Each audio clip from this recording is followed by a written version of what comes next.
welcome to this time together on the second Sunday of Advent. It's an exciting time. People light up their homes. We have decorated the church, as you can just see just now. Here is the Christmas wreath. And most of all, we read the Christmas stories that we are all so familiar with. The story of the wise men, the story of Joseph and Mary on their way to Bethlehem, and many others. One of them we will read today. But I believe that the main question always for us is where do we find ourselves? How well are we? How healthy are we?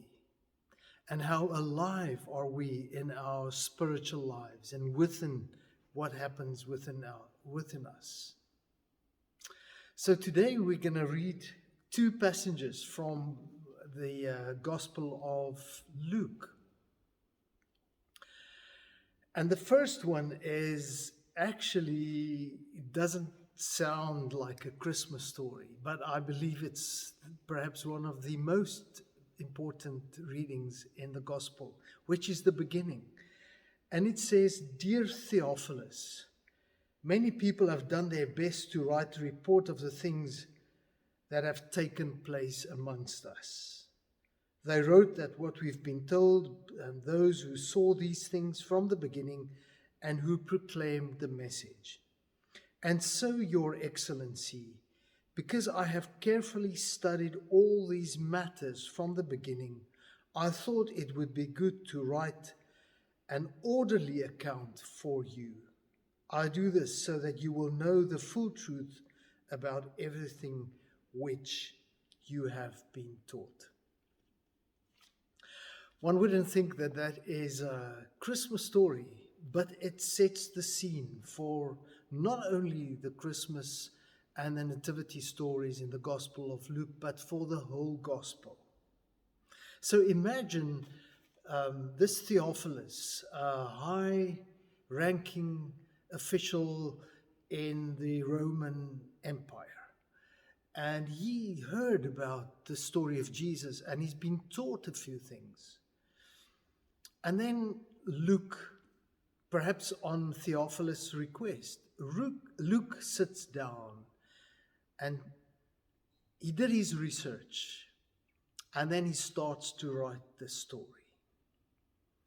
And he begins by telling him, Theophilus, dear Theophilus, I thought about this, I've studied it, I've done my research, and here is the story.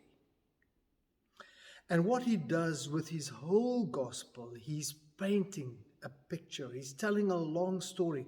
It's almost like painting a picture. And if you look at this painting just now, you will immediately recognize it as Van Gogh's Starry Night. One could say it's not one aspect of this painting that is worthwhile, but the whole story matters. One couldn't take out one of these elements. Let's for instance, take out the sun on the one side and say, well, we don't really like this. It would harm the whole story. And that is what Luke does, is he's painting a picture of a whole story so that the Theophilus and many other believers, thousands, millions later on, could look at this picture and say, wow, yes, I know and I own this story. And then the second reading that I would like to do for us is the well-known story about Mary. In the 6 months of Elizabeth's pregnancy, God sent the angel Gabriel to a town in Galilee named Nazareth.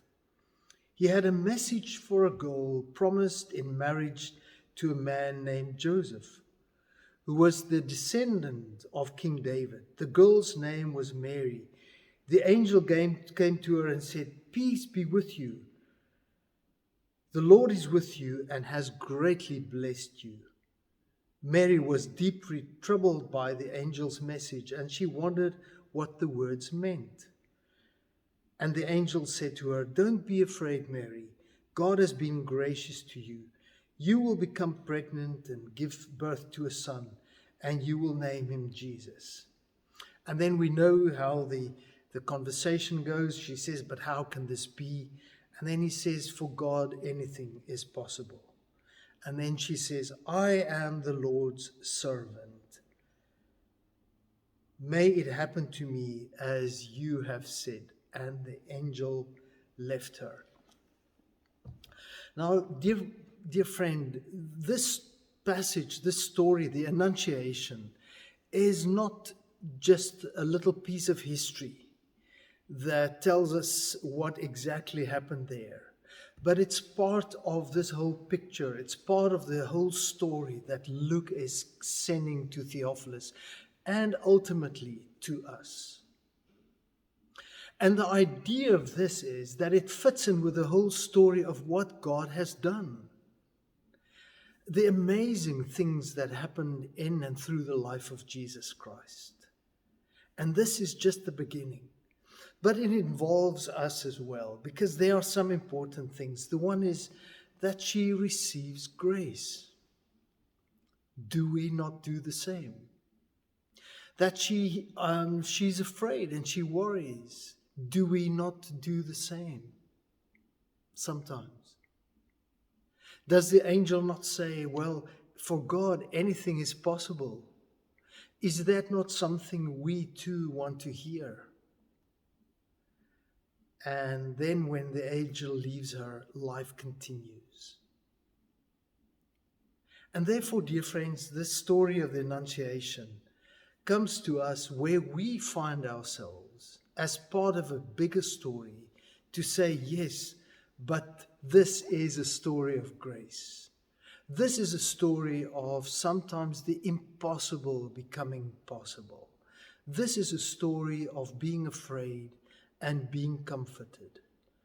This is a story that can encourage us, me and you, wherever we are in our lives, whatever happens where we are, to say, but God is doing unbelievable things. For him, nothing is impossible. So some people would say, well, I don't believe the story of a virgin birth. Well, that's not the point. Luke is drawing a picture for us and to say, from this picture, you can live with a new knowledge, with a new faith, with new courage.